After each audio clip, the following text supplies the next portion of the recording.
मैं बचपन से देखते आ रही थी कि मेरी माँ जब भी मेरे पापा के कमरे से सुबह बाहर आती थी, तब वह ठीक से चल भी नहीं पाती थी।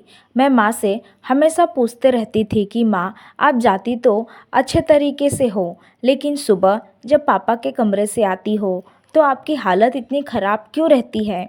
आप ठीक से चल भी नहीं पाती हैं। ऐसा क्या होता है रात भर आपके साथ, बताओ ना माँ। लेकिन मेरी माँ कभी नहीं बताती। एक दिन मैंने तय कर लिया कि मैं यह रात जान के ही रहूँगी। आखिर पापा माँ के साथ ऐसा क्या कर रहे हैं? इस तरीके से दरिंदगी कौन करता है भला? मेरी माँ की हालत मुझसे अच्छा नहीं जाती थी।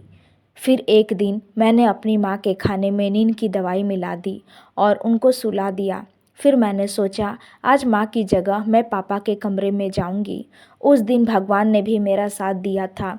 उस दिन लाइट ही चली गई थी। मैंने माँ की साड़ी पहन ली और अंदर चली गई। सर पर पल्लू डाल रखा था मैंने, ताकि पापा को पता न चल सके कि ये मैं ही हूँ। जाते समय पापा के कमरे में मुझे बहुत डर लग रहा था। मैं नहीं चाहती थी कि वो मुझे पहचान जाए कि मैं कौन हूँ। फिर मैं पापा के पास बेड पर आकर बैठी। तब पापा ने मुझसे कहा कि मेरा मूड नहीं है, तू सो जा। वहीं पर लेटे लेटे मैं कब से सोच रही थी कि पापा कुछ कर क्यों नहीं रहे हैं। फिर सुबह उठकर मैं बाहर आई। फिर मैंने सोचा पापा रात को कह रहे थे कि मेरा मूड नहीं है, शायद इसीलिए कुछ नहीं किया उन्होंने। दूसरे दिन भी फिर से मैंने माँ के खाने में नींद की दवाई मिलाई और पापा के कमरे में माँ बनकर चली गई। फिर से मैंने देखा कि पापा कुछ नहीं किया।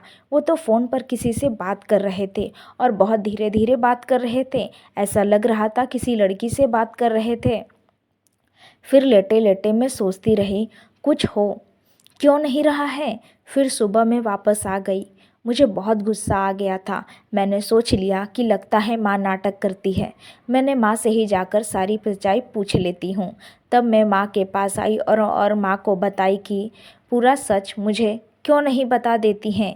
आपको पता है 2 दिन आपके खाने में मैं नींद की दवाई मिलाई थी और पापा के कमरे में आप बनकर गई थी, लेकिन पापा ने मेरे साथ कुछ नहीं किया।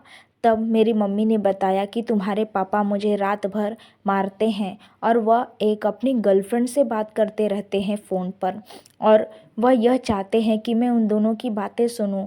लेकिन मुझे यह सब पसंद नहीं था।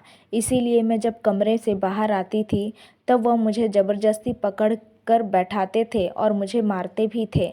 फिर इतने सालों बाद जो मैं माँ से पूछते रहती थी कि आज माँ ने सब मुझे बता दिया था, लेकिन मैं अपनी माँ को इस तरीके से घुट घुट कर जीते हुए नहीं देख सकती थी।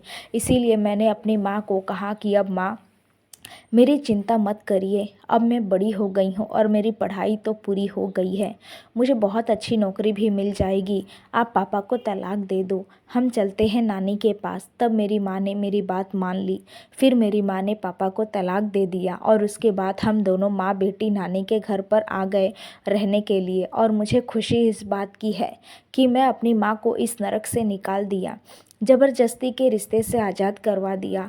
अब मेरी माँ खुश है अपनी ज़िंदगी में और मैं भी। उम्मीद है दोस्तों आपको ये कहानी ज़रूर पसंद आई होगी। कहानी पसंद आई है तो वीडियो को लाइक और अपने दोस्तों को शेयर करना ना भूलें। ऐसी ही कहानियाँ सुनने के लिए हमारे चैनल को सब्सक्राइब ज़रूर करें। नोटिफिकेशन बेल को ऑल करना ना भूलें, जिससे वीडियो की आने वाली हर अपडेट सबसे पहले आपको मिले। थैंक्स फॉर वॉचिंग दोस्तों।